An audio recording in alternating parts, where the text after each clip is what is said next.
नमस्कार। आज हम बात करेंगे श्रीमद् भगवद गीता जी के दूसरे अध्याय के 7वें श्लोक की। छठे श्लोक में हमने आपको बताया था कि अर्जुन श्री कृष्ण के समक्ष अपने मन की असमंजसता को व्यक्त करता है। वह ये कहता है कि मैं निर्णय नहीं ले पा रहा हूँ, मुझे समझ में नहीं आ रहा कि युद्ध करना सही है या युद्ध ना करना सही है। तो जब वह इतने शंकाओं में घिर गया है, तब वह भगवान श्री कृष्ण से क्या कहता है, यह श्लोक 7 हमें बताता है। तो 7वें श्लोक में वर्णन है, कार्पण्य दोषोपहत स्वभाव पृच्छामि त्वां धर्म सम्मूढ़ चेता यच्छ्रेयस्या निश्चित ब्रूहि तन्मे शिष्यस्तेहं शाधि मां त्वां प्रपन्नम। तो जैसा कि आपने देखा, इसमें अर्जुन 4 बातें कहता है। पहले वह यह कहता है कि मैं अपने कर्तव्य को ना करके कायरता से तिरस्कृत हो चुका हूँ।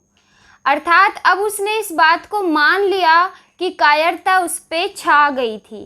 तो वो श्री कृष्ण से यह आग्रह कर रहा है कि हे प्रभु, मैं जो कायरता से तिरस्कृत हूँ, मुझे आप अपनी शरण में ले लीजिए, मेरे को शिष्य बना लीजिए। मुझे क्या करना चाहिए, क्या नहीं करना चाहिए, मुझे इसका ज्ञान दीजिए, मैं आपकी शरणागत हूँ। तो इस तरह से इसमें 4 बातें हमारे सामने आती हैं। सबसे पहले हम ये कहेंगे कि अर्जुन ने ये मान लिया कि वो कायरता से व्याप्त हुआ। पहले जब भगवान ने उसको दूसरे और तीसरे श्लोक में कहा था कि ये कायरता तुम्हें शोभा नहीं देती, तो वो बड़ा उत्तेजित होकर चौथे श्लोक में यह बोला था कि मैं कायर नहीं हूँ। आपने मुझे कायर क्यों कहा? कायर तो वो होते हैं जो मरने से डरते हैं। मैं मरने से नहीं डरता, अपितु अपने बंधु बांधवों को, अपने गुरुजनों को, अपने बड़ों को मारने से डरता हूँ। तो इस तरह से उसने धर्म का बाना पहना था। अधर्म को वह समझ रहा था कि युद्ध करना मेरे लिए अधर्म है, जबकि उसे अपना कर्तव्य दिखाई नहीं दे रहा था। परंतु जब श्री कृष्ण की बातों का उसके ऊपर असर होना प्रारंभ हुआ, तब उसे यह लगा कि मेरे इतना समझाने के बाद भी अगर ये मुझे कह रहे हैं कि मुझे उठकर युद्ध करना चाहिए, जैसा कि तीसरे श्लोक में श्री कृष्ण ने कहा था कि इस कायरता को त्यागो, उठो और युद्ध के लिए खड़े हो जाओ, तो कुछ ना कुछ बात तो होगी। तो छठे श्लोक में उसने यह बताया कि वह निर्णय करने में असक्षम है, क्या करना चाहिए क्या नहीं। यहाँ वह कह रहा है कि मैं मानता हूँ इस बात को कि कायरता मुझ पर व्याप्त हो गई, अपना क्षत्रिय धर्म मैं भूल गया, परंतु इसमें मेरा कोई दोष नहीं है। क्योंकि वह ये बताना चाहता है कि कृष्ण ने कहा कि कर्तव्य रूप में तुम्हें युद्ध मिला है, कर्तव्य करना ही तुम्हारा धर्म है। वह यह भी जानता है कि क्षत्रिय धर्म क्या कहता है। क्षत्रिय धर्म कहता है कि ना दीनता आनी चाहिए, ना पलायन आना चाहिए। तो वह क्या करे? ना वो अपने पूज्य जनों को, अपने गुरुजनों को मारने को तैयार है, और ना ही वह यह चाहता है कि उस पर क्षत्रिय धर्म को त्यागने का कलंक लगे, क्योंकि वैसे वो युद्ध से नहीं हटना चाहता। वो युद्ध से उपराम इसलिए होना चाहता था क्योंकि उसे यह लग रहा था कि इस युद्ध में उसे अपने ही परिवार वालों को मारना पड़ेगा और यह बहुत बड़ा पाप होगा। यही मुख्य कारण था जो वह इस युद्ध से हटने का बता रहा था।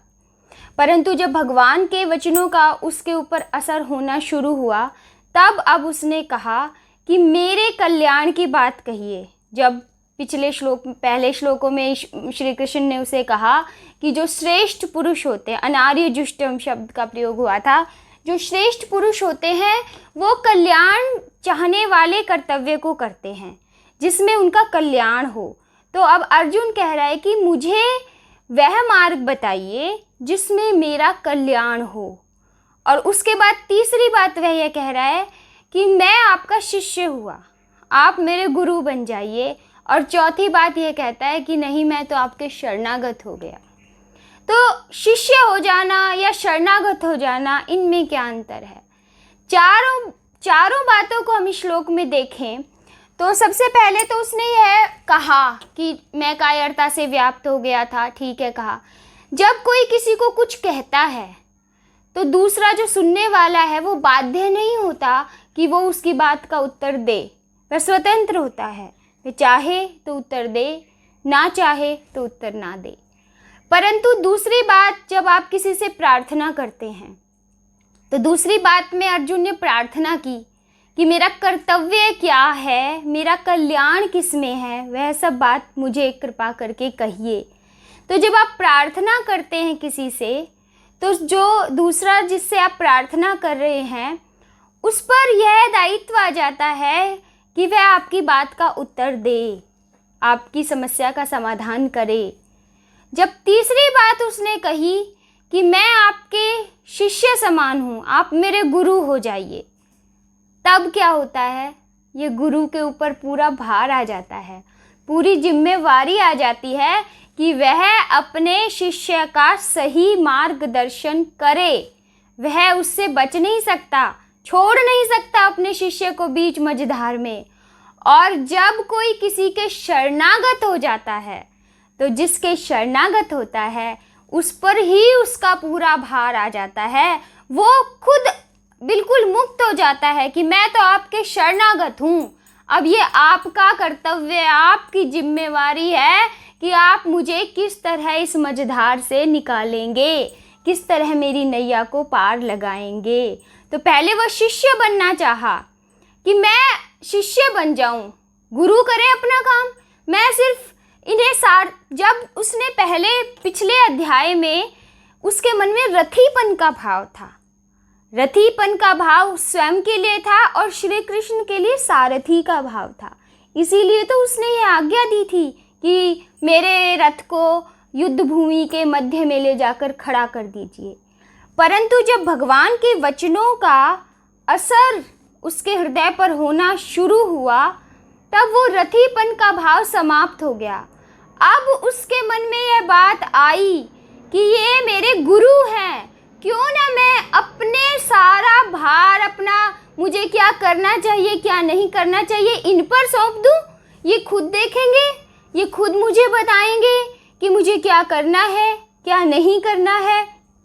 जैसे कि जो बालक सिर्फ माँ के दूध पर निर्भर होता है, वो यदि बीमार हो जाए तो औषधि माँ को खानी होती है। तो अर्जुन ने भी यही सोचा कि मैं क्यों कुछ सोचूं, मैं जिनका शिष्य बन रहा हूँ वही सोचेंगे कि क्या उपाय है क्या नहीं है। और जब वो शरणागति हो गया कि मैं आपकी शरण में ही आ गया, फिर तो वो बिल्कुल मुक्त हो गया। अब तो श्री कृष्ण का काम है कि वो क्या करें क्या ना करें, किस तरह से उसे उसके कल्याण का मार्ग दिखाएं। अब वो बिल्कुल स्वच्छंद है, उसने अपना सारा भार श्री कृष्ण के ऊपर डाल दिया, ये कहकर कि मैं तो आपके शरणागत हो गया। तो शरणागत हो जाने पर आदमी मुक्त हो जाता है, क्योंकि फिर तो वो जिसकी शरण में गया है वो सोचे कि उसने क्या करना है क्या नहीं करना है। तो ये चारों भाव ये श्लोक हमें बताता है। और आगे अर्जुन क्या श्री कृष्ण से कहता है वो हम अगले श्लोक में बात करेंगे। तब तक जैसा कि मैं हर बार आपसे कहती हूँ, गीता जी अवश्य पढ़िए और ज्ञान के इस सागर में डुबकियाँ लगाते रहिए और नए नए मोती निकालते रहिए। धन्यवाद।